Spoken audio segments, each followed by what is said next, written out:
चारों तरफ घना कोहरा छाया था, हवा में बर्फ की सिहरन थी और धरती पर अजीब सी खामोशी पसरी हुई थी। एक पुरानी बर्बाद हो चुकी लाइब्रेरी के बीचों बीच खड़ा था रेयांश, जिसके सामने पड़ा था एक जला हुआ किताबों का ढेर। उसकी आंखों में गुस्सा, हैरानी और बेचैनी एक साथ चमक रही थी। तुम लोग इस रहस्य को छुपा नहीं सकते, रेयांश ने धीमे लेकिन दृढ़ स्वर में कहा। पीछे से वायरा की आवाज आई। रेयांश, यहां रहना खतरनाक है, इस जगह की ऊर्जा बहुत गड़बड़ है। रेयांश ने पलट कर देखा। यही तो जानना है मुझे कि इतनी शक्तिशाली जगह को किसने और क्यों छिपाया। उसने धीरे से एक किताब उठाई और जैसे ही उसके पन्ने पलटे, किताब में से एक चमकती हुई नीली लहर निकली और रेयांश की हथेली में समा गई। उसकी आंखें चमक उठीं। ये तो किसी बहुत पुरानी फ्यूजन तकनीक की जानकारी है, रेयांश बुदबुदाया। वायरा ने चौंक कर पूछा, क्या तुमने कुछ समझा? रेयांश ने सिर हिलाया। ये कोई साधारण शक्ति नहीं, ये एलिमेंटल कोड्स हैं, उन शक्तियों की चाबी जो समय और स्पेस को मोड़ सकती हैं। इतने में पीछे से आता है जॉर्गन, जो अब पहले से कहीं ज्यादा डार्क आभा लिए हुए था। उसकी चाल में आत्मविश्वास और चेहरे पर एक क्रूर मुस्कान थी। लगता है तुम्हें मेरे पुराने राज मिल गए, रेयांश, जॉर्गन ने तिरस्कार से कहा। रेयांश ने बिना डरे उसकी तरफ देखा। तू कौन सा राज छुपाना चाहता है? एलिमेंटल कोड्स या फिर वो सच जो इस दुनिया से भी बड़ा है? जॉर्गन की आंखों में चमक उभरी। तुम अब भी समझे नहीं, ये सिर्फ एक दुनिया नहीं है, ये सिर्फ एक युद्ध नहीं है। वायरा और रेयांश दोनों चौंक उठे। क्या मतलब है तुम्हारा? वायरा ने पूछा। जॉर्गन ने गहराई से कहा, यह महज इस धरती की लड़ाई नहीं, ये पूरे मल्टीवर्स की लड़ाई है और एलिमेंटल फ्यूजन वॉरियर्स सिर्फ एक रेखा भर हैं इस बड़ी योजना में। रेयांश की सांसें तेज हो गईं। उसने अपने अंदर समाई नीली ऊर्जा को महसूस किया। वो अब शांत नहीं रही, बल्कि अंदर ही अंदर भड़कने लगी थी। अगर ये मल्टीवर्स की लड़ाई है, रेयांश ने कहा, तो फिर मुझे खुद को एक दुनिया के योद्धा तक सीमित नहीं रखना चाहिए। जॉर्गन ने एक पोर्टल खोला। उसकी गहराइयों से अलग अलग दुनियाओं की झलकियां दिखीं। आसमान उल्टा, धरती हवा में लटकी हुई और हजारों तरह के राक्षस। तुम्हें अब तय करना होगा रेयांश, जॉर्गन फुसफुसाया। क्या तुम तैयार हो उस युद्ध के लिए जो समय और स्थान से परे है? रेयांश ने अपने हाथों को जोड़कर ऊर्जा को केंद्रित किया। उसके चारों ओर बर्फ, बिजली और प्रकाश का मिश्रण चमक उठा। उसकी आंखों में एक नई आग थी। डर नहीं, जिज्ञासा नहीं, बल्कि संकल्प। मैं उस युद्ध के लिए तैयार हूं, रेयांश ने कहा, लेकिन उससे पहले तुझसे निपटना जरूरी है। जॉर्गन हंसा। उसकी हंसी में अजीब सी गूंज थी, जैसे वो किसी और वजूद की गहराइयों से आ रही हो। तो आओ रेयांश, पहले इस दुनिया का फैसला करें, बाकी दुनिया की बात बाद में करेंगे। बर्फ से जमी जमीन दरकने लगी। बिजली की रेखाएं आसमान को चीरने लगीं। दो शक्तिशाली योद्धा, दो विचारधाराएं और एक जंग जो इस दुनिया की सीमाओं से भी परे जाने वाली थी, शुरू होने को थी। जैसे ही जमीन की सतह फटी, उसके नीचे से एक नीला आग का गोला फूट पड़ा, जिसने आसमान तक को गर्म कर दिया। रेयांश ने दोनों हाथ फैलाकर अपनी ऊर्जा को नियंत्रित किया।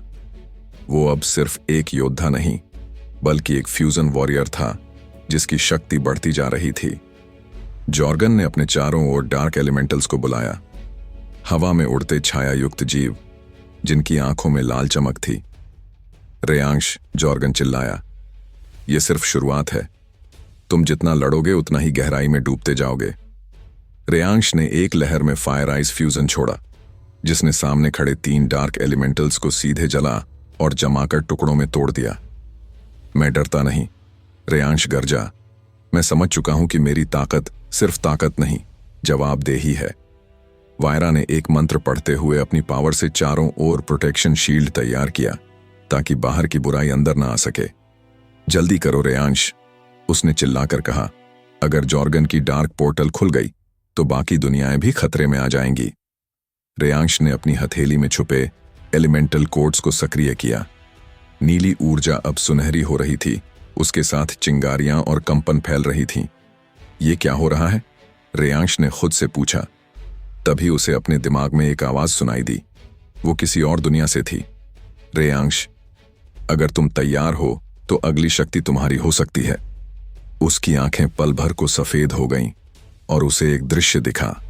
एक विशाल एलिमेंटल गेट जो अंतरिक्ष में तैर रहा था, उसके चारों ओर अनगिनत राक्षस और एक महान योद्धा जिसने उसकी तरह वही ऊर्जा धारण की हुई थी। जॉर्गन को जैसे इसका आभास हो गया था।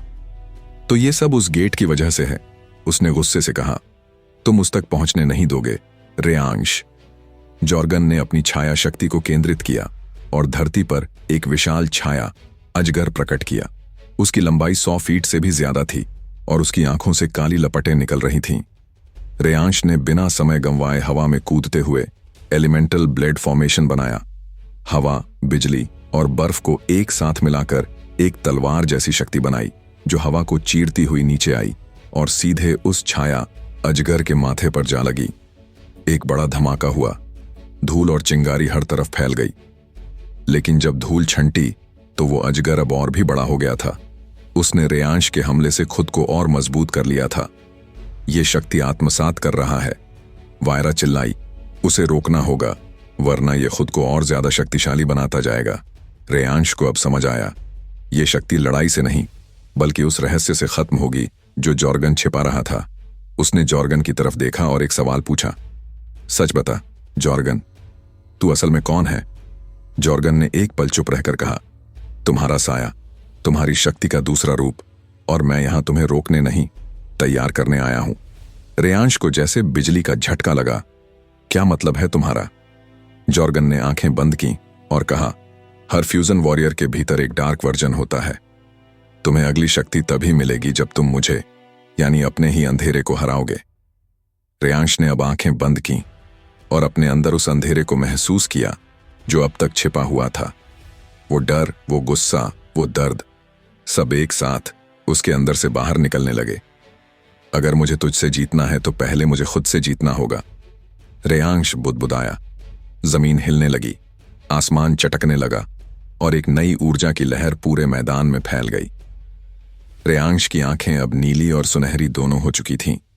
एक अजीब फ्यूजन की शुरुआत हो रही थी जो अब तक इस दुनिया ने नहीं देखी थी। लेकिन इस नई शक्ति के साथ क्या रेयांश अब भी वही रहेगा जो वो था, या फिर उसकी असली परीक्षा अब शुरू होने वाली है?